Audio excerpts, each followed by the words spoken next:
Hey guys, how's it going? So today is 28th day of our series, 4th of August 2026, and we are here with another video, another day series. As you can see, 9:28 p.m. right now, 4th of August. And let me just start this video real quick with a great quote and great line which I have actually copied down from a video which I just saw today. Let me just articulate it right now.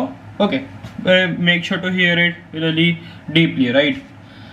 Give a man comfort and he will stop chasing greatness.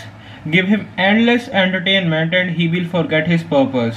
Give him constant pleasure and he will slowly surrender his freedom. The ancient philosopher understood something that the modern world tries to hide.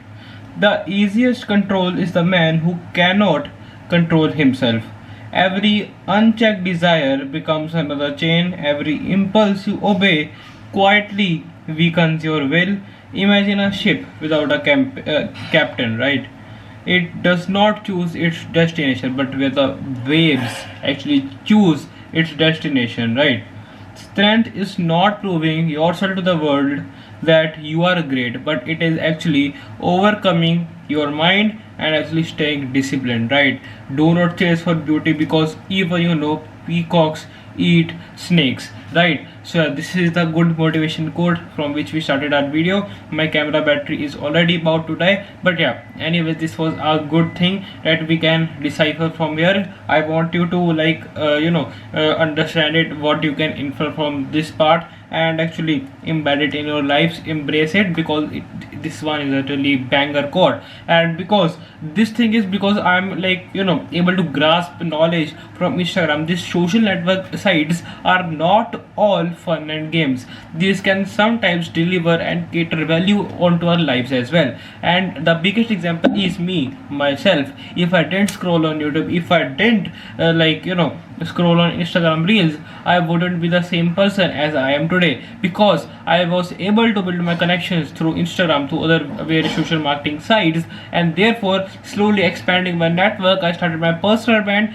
gained monetary sums from there, expanded my business, and right now my whole empire is being run on Instagram only. So the people who are saying that you should completely ignore social media, make it obsolete from your life, you are absolutely wrong. You are absolutely wrong, because this is really one of the extreme points. And if you are a firm believer of this, I suggest you to watch my video which was about the golden mean ratio. The truth always lies in the center. Okay, so my camera battery just got drained, but yeah, anyways, I'm back again, and we were just talking about the golden mean ratio. And if you are a firm believer of the fact that you are too rigid and you completely avoid social media, avoid social interaction, especially in online form, you are completely living in delusion. And I suggest you to watch my golden mean ratio, which basically states that the truth always lies in the middle of two extremities.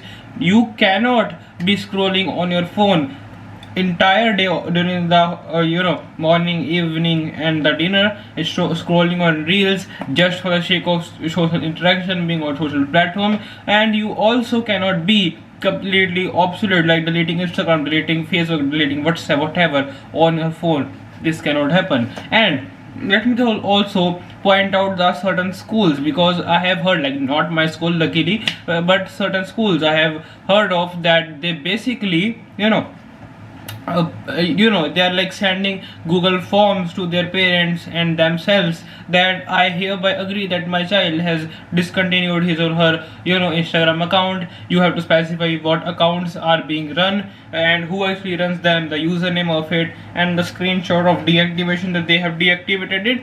And bro, this is completely wrong, because as a school you are just mere institution to an individual who is affiliated to you, but you do not have the jurisdiction or control towards that person's social life. And if you are a person who is actually acting as a principal, or maybe a certain that kind of good teacher that always suggests that you should not use social media, you should discontinue YouTube, I have seen some teachers myself who, like in my previous school, have asked me that, do you run a YouTube channel? You should discontinue it. You should not do it. And I have literally, I personally hate those kind of people, because these are completely living in delusion. They're just living under their masters, which is the main principle. And if you are a certain type of person watching this video, you're completely living in delusion. Do not think that being just a mere teacher,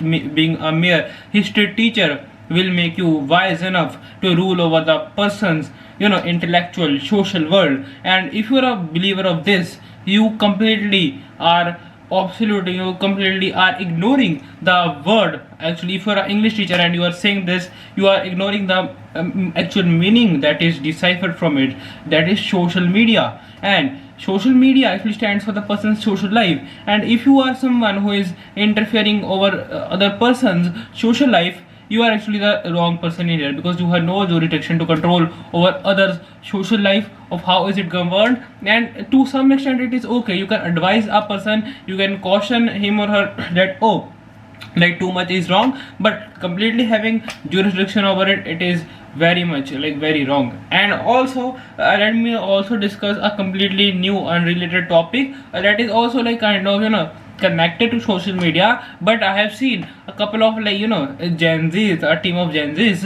like couple of cohort, maybe like that are tricking the millennials and into buying certain things, right? So we can have a basic assumption that the old people, maybe in their 30 to 40 range, maybe 60-year-olds, they have an established business, they have a perfect physical business, they're running their shop, they're completely happy with it. And also they are kind of having that internal motivation that, oh, they need to get on social media, they want to expand their business scope, and also like have some social media presence.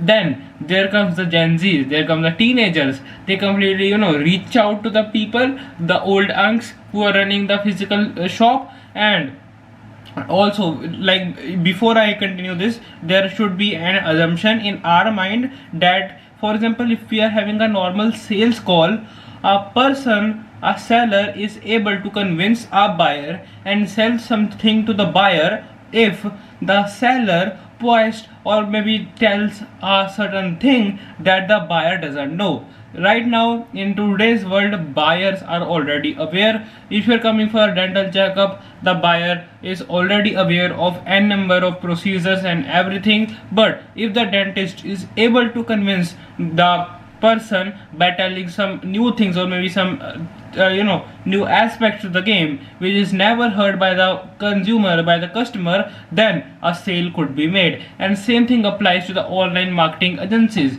And you have seen couple of clipping agencies closing their clients this way, because the clients do not have much deep knowledge into Instagram's algorithm, how the things work, how do CPMs work, how they're gonna manage the campaign. And when the campaign owner, when the agency firm owner yaps about certain things that, oh, we can run it this way, we will do this, your team will be onboarded, we will having this much clippers, you will be having a separate team and all that. So the person, the creator, is actually overwhelmed by a ton of information which is just blasted upon him, that this could be done, this could be done, and most of these things, most of these facts are completely new to him. And the agency owner or the influencer, like talking about the influencer here, the influencer thinks that these elements are completely new, I do not know them, so these might be really good, this guy knows what he is actually saying, so he completely trusts him. And the same trust cycle happens with when a Gen Z communicates with a millennial, I should say, right? So this is the generation gap, and where Gen Zs are actually able to overpower the millennials and are able to successfully sell a certain thing. And most of the time it works, it is good for them, both are beneficial, both are like actually having a mutual relationship in this. But there are of course some cases where the Gen Z, the product or service which he or she is providing, is not apt or not suitable for the physical business, and is not able to deliver the certain things and feel as per the responsibility and get up to the mark, right? And these cases are kind of common which I see in these days, because the old people like end up losing a lot of money in this procedure, because they like literally do not like possess the certain information which Gen Z's do, and they still don't have the actual clue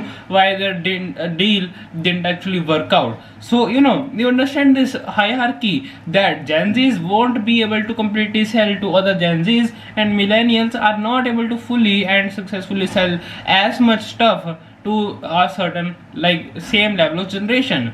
This is also kind of knowledge gap, we can say, right?